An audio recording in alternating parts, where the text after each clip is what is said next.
새벽 안개가 잦아든 뒤에도 마산 앞바다의 공기는 여전히 묵직했습니다. 윌리 쉬라우가 남기고 간 거대한 선체의 여운이 항만 전체를 감싸고 있는 듯했습니다. 부두 노동자들은 퇴근 후에도 집에 돌아가 가족들에게 그날 본 풍경을 반복해서 이야기했습니다. 아이들은 미국 군함이 얼마나 컸는지, 갑판에 세워져 있던 각종 장비들이 얼마나 낯설고 신기했는지 눈을 반짝이며 물었습니다. 노부모들은 텔레비전 뉴스에 비친 회색 선체를 보며 믿기지 않는다는 듯 고개를 저었습니다. 우리 동네 앞바다에 세계 최강 해군의 군함이 정박해 있다니 몇십 년 전만 해도 상상조차 하기 어려운 일이었습니다. 창원과 거제, 울산 일대의 조선소에서 땀 흘리며 일해온 기술자들에게 이 풍경은 단순한 이벤트가 아니었습니다. 그들은 누구보다 잘 알고 있었습니다. 쇳덩어리로 보이는 군함 한 척이 어떤 의미를 지니는지, 그 안에 얼마나 복잡한 기술과 엄격한 규격이 숨어 있는지, 그리고 그 기준을 충족하는 일이 얼마나 어려운지를 말입니다. 미 해군의 군함은 세계에서 가장 까다로운 기준으로 유명합니다. 도면 한 장, 볼트 하나까지도 정해진 규격을 벗어나면 안 됩니다. 그런 함정을, 그것도 실제 작전에 투입되는 현역배를 한국이 맡아 고치고 개조한다는 것은 미국이 한국의 실력을 전적으로 인정했다는 뜻과 다름없습니다. 조선소의 현장 책임자들은 회의실 화이트보드에 미 해군 함정 정비 프로젝트의 일정표를 빼곡히 채워 넣었습니다.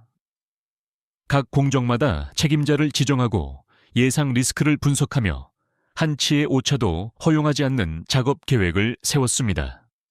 용접팀, 도장팀, 전장팀, 엔진팀, 안전관리팀이 모두 한 군데에 모여 밤늦게까지 회의를 이어갔습니다. 그들의 머릿속에는 단 하나의 목표만이 자리 잡고 있었습니다. 이번 프로젝트를 완벽하게 성공시켜야 한다. 그래야만 대한민국 조선업의 위상을 한층 더 높일 수 있고 향후 수십 년간 이어질 대규모 정비시장의 문을 완전히 열어젖힐 수 있다고 믿었습니다. 현장에는 젊은 기술자들도 많았습니다. 이들은 대학에서 선박공학과, 기계공학과, 전자공학을 전공한 뒤 취업해 들어온 신세대 인력들이었습니다. 그들은 스마트폰으로 미 해군 함정에 관한 각종 자료를 찾아보며 선배들에게 실무 팁을 물어보았습니다. 종종 작업 중간에 휴게실에서 커피를 마시며 이런 대화를 나누기도 했습니다. 선배님, 우리 진짜 대단한 일 하는 거 맞죠? 당연하지. 너 지금 어디에 서 있는지 잘 기억해둬라. 나중에 애들한테 자랑할 수 있는 순간이야. 젊은 기술자는 웃으면서도 속으로 다짐했습니다. 언젠가는 자신이 도면을 주도적으로 그리는 수석 엔지니어가 되어 미 해군의 차세대 함정을 설계하는 날을 만들겠다고 말입니다. 그들에게 윌리 쉬라우는 하나의 거대한 교과서였습니다. 배의 구석구석을 살펴보고 미국식 설계 철학과 안전 개념이 어떻게 구현되어 있는지 몸으로 익힐 수 있는 절호의 기회였습니다. 미국 측 감독관들도 한국의 작업 방식을 신중하게 관찰했습니다. 그들은 헬멧과 안전조끼를 착용한 채 조선소 곳곳을 돌아다니며 태블릿에 메모를 남겼습니다. 지게차가 움직이는 동선, 크레인이 블록을 들어 올리는 각도, 작업자들이 안전장비를 착용하는 습관까지 세세하게 체크했습니다. 처음에는 그들의 시선이 다소 경계와 의심을 품고 있는 듯 했습니다. 하지만 시간이 지날수록 표정이 부드러워졌습니다. 당신들은 작업 시작 전에 매일 이렇게 안전회의를 하나요? 물론입니다. 한 번의 사고가 프로젝트 전체를 멈추게 할 수 있으니까요. 미국 감독관은 고개를 끄덕이며 말했습니다. 우리보다 더 철저한 것 같습니다. 이 정도 수준이면 어디에 내놓아도 손색이 없겠군요. 이 짧은 한마디는 현장 통역을 거쳐 한국 관리자들의 가슴에 깊이 새겨졌습니다. 수십 년간 공정 혁신과 안전 투자를 멈추지 않은 결과가 드디어 세계 최강 해군으로부터 공식적인 인정의 형태로 돌아온 것입니다. 한편 지방자치단체와 지역상공회의소는 윌리 쉬라우의 입항을 계기로 지역 경제 전략을 새롭게 짜기 시작했습니다. 그들은 단순히 눈앞의 숙박비, 식비, 관광 수입 증가에만 만족하지 않았습니다. 더 큰 그림을 그리고 있었습니다. 장기적으로 미 해군과 동맹국 함정들이 정기적으로 드나드는 항만 도시가 된다면 이 지역의 산업 구조 자체가 한 단계 도약할 수 있다는 판단이었습니다. 관광국 담당자는 기존의 산업 관광 코스에 조선소 견학 프로그램을 추가하는 방안을 검토했습니다.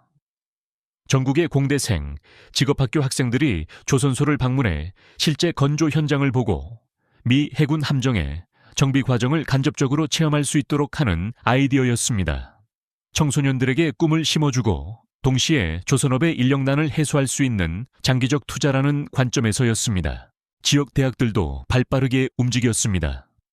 선박 설계, 해양 시스템, 국방 물류를 아우르는 융합 전공을 신설하고 미 해군과의 공동 연구 프로그램을 추진하기 위한 준비위원회를 꾸렸습니다. 교수들은 밤늦게까지 연구실에 남아 새로운 교과 과정을 설계했습니다. 이들은 학생들에게 말했습니다. 지금 우리가 만드는 강의는 단순한 이론 수업이 아니다. 앞으로 너희가 실제로 미국 군함을 고치고 새로 만들 수 있도록 돕는 발판이다. 교과서 한 줄, 과제 한 개가 너희 인생을 바꿀 수 있다. 학생들은 교실 창밖으로 보이는 조선소의 크레인 실루엣을 바라보며 조용히 숨을 들이켰습니다. 그 거대한 철골 구조물들이 마치 자신들에게 손을 뻗어 오는 것 같았습니다. 언젠가 저곳에서 자신의 이름이 적힌 도면이 사용되기를, 자신이 설계한 시스템이 실제 함정에 탑재되기를 꿈꾸었습니다. 서울에서는 또 다른 움직임이 일어나고 있었습니다. 정부 부처와 국회, 군 관계자들은 연달아 비공개 회의를 열어 한국 조선업과 방위산업의 미래 전략을 논의했습니다. 그들은 윌리 쉬라오의 재입항과 필리 조선소 인수 사건이 단순한 산업 뉴스가 아니라 국가 전략의 방향을 바꿀 수 있는 변곡점이라는 사실을 잘 알고 있었습니다. 회의실 대형 스크린에는 세계 지도와 함께 주요 해군 기지가 표시되었습니다. 한국, 일본, 괌, 하와이, 필리핀, 호주, 그리고 필라델피아와 샌디에이고, 노퍽 같은 미국 본토 기지들이 붉은 점으로 빛나고 있었습니다. 한 군사 전문가가 프레젠테이션 리모컨을 들고 앞으로 나섰습니다. 이제 대한민국은 더 이상 주변부가 아닙니다. 여기 보시다시피 인도 태평양 지역에서 미 해군의 작전 방향을 늘려줄 수 있는 핵심 거점은 한국과 호주 정도뿐입니다. 그러나 호주는 한국만큼의 조선 건조 능력을 갖추지 못했습니다. 유지 보수와 대규모 개조 작업을 동시에 소화할 수 있는 나라는 사실상 우리밖에 없습니다. 그의 말이 끝나자 회의실 안은 잠시 정적에 잠겼습니다. 누구도 쉽게 말문을 열지 못했습니다. 책임이 무겁다는 것을 절감했기 때문입니다. 산업적 기회가 커진다는 것은 동시에 국가안보 측면에서의 부담이 커진다는 뜻이기도 했습니다. 또 다른 참석자가 조심스럽게 입을 열었습니다. 우리가 미 해군의 정비를 도맡는다는 것은 유사시 중국과 러시아의 표적이 된다는 의미이기도 합니다. 우리 항만과 조선소가 전략 요충지가 되는 만큼 사이버 공격과 정보전, 심리전을 포함한 복합 위협이 집중될 가능성이 큽니다. 이에 대한 대비책도 함께 강구해야 합니다. 이에 대해 국방부 관계자는 고개를 끄덕이며 답했습니다. 그래서 합동 방호 체계를 구축하려 합니다. 항만에 대한 물리적 방어뿐 아니라 조선소 내부의 보안 시스템, 통신망, 도면 관리 체계까지 군 수준의 보안 규정을 도입하는 방안을 검토 중입니다. 미군과 공동으로 위기 대응 훈련을 실시하는 방안도 이미 논의가 진행되고 있습니다. 이러한 논의들은 결국 하나의 결론으로 모아지고 있었습니다. 한국은 더 이상 선택을 미룰 수 없다는 것. 이미 세계는 한국을 해양 강국으로 대우하기 시작했고, 그 역할을 제대로 수행하지 못하면 기회를 놓치는 정도를 넘어 국제사회의 신뢰를 잃을 수 있다는 점이었습니다. 한편 미국 내부에서도 변화의 조짐이 뚜렷했습니다. 필라델피아의 한 카페에서는 조선소 노동자들이 모여 새로운 소식을 두고 열띤 토론을 벌였습니다. 그들 중 일부는 한화의 인수 소식을 처음 들었을 때 불안과 의구심을 감추지 못했습니다. 한국 기업이 들어오면 자신들의 일자리가 위협받는 것 아니냐는 우려 때문이었습니다. 그러나 한화 측이 제시한 계획은 달랐습니다.